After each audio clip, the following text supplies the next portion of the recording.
The release of those emails in the House of Assembly reportedly involving the Save the Bays environmental organization could have some repercussions.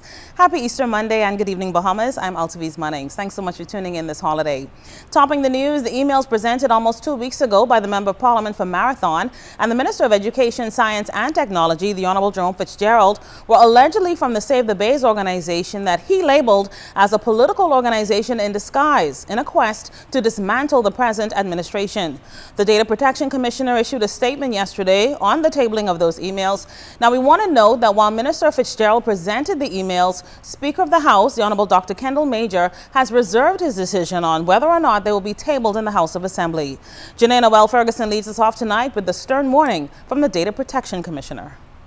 Data Commissioner Charmaine Farrington Austin is warning parliamentarians against the practice of tabling unauthorized emails in Parliament or releasing them. Marathon MP and Education Minister Jerome Fitzgerald presented in Parliament emails allegedly between Save the Bays members who he claimed were on a mission to overthrow the Christie administration. I have the information. It's in the government side interest to expose in depth the level of involvement of all of those involved in this Bahamian hustle who tried to undermine and overthrow a sovereign government. It's in our interest. The Data Commissioner, however, warned that members of Parliament ought to be cognizant of the fact that members of the public expect their MPs will be held to the same standard as ordinary citizens in relation to the commission of a criminal offense. Now, she cautioned MPs against this practice of obtaining private citizen correspondence and tabling them in the House of Assembly. This, she said, in her view, is the most dangerous trend and opens up the society to chaos. Citizens, she said, have a right to expect that their private communications would enjoy protection afforded to them under the laws of this country. Now, under the law, documents tabled in the House enjoy parliamentary privilege. Therefore, the Data Commissioner is not the appropriate authority to make any ruling or comment. But if actionable, the issue as to whether emails can be legitimately determined as part of the proceedings of Parliament ought to be determined by a court of law. Further, she said certain aspects of this case appear to have national security implications. Now, while those named in the emails have not made an official complaint, the Data Protection Commissioner said the relevant data protection issue on the matter concerns whether persons gain unauthorized access to the said private emails before they were tabled in the House. To be clear, Farrington Austin said all persons found in breach of the law, provided that the prosecution can be made, minus evidence that was tabled in the House, is open to prosecution.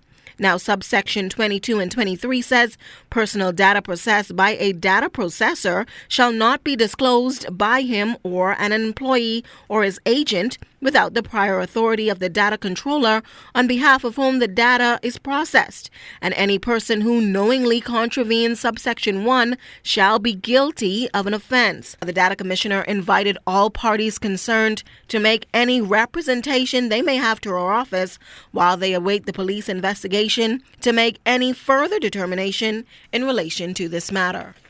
Janae Noel Ferguson, ZNS Network News. Marathon MP Jerome Fitzgerald responded in a statement today that there is no comment to make on the Data Protection Commissioner's personal views, except that no formal complaint has been received by her, and therefore her statement, he says, is indeed curious. Mr. Fitzgerald said the matter is not about unauthorized emails, but about a well-funded environmental organization that is not about the environment. But he says Save the Bays is about politics and destabilizing the government and has spent millions of dollars to do so.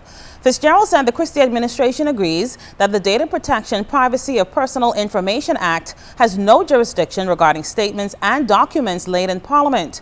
He continued that the matter has been formally referred to the Committee on Privileges that has the power to send for persons and papers. Minister Fitzgerald assured the public that no government member is a party to any, quote, unauthorized access to emails. As Minister Fitzgerald noted that this particular matter now rests with the police, the Office of the Attorney General, with a view to a possible IRS investigation into the use of millions of dollars of tax-exempt funds being used for political purposes in a foreign and sovereign country. He says it's ironic that the same people who are fighting for freedom of information and transparency are now running to court to stop the same freedom they were supposedly fighting for.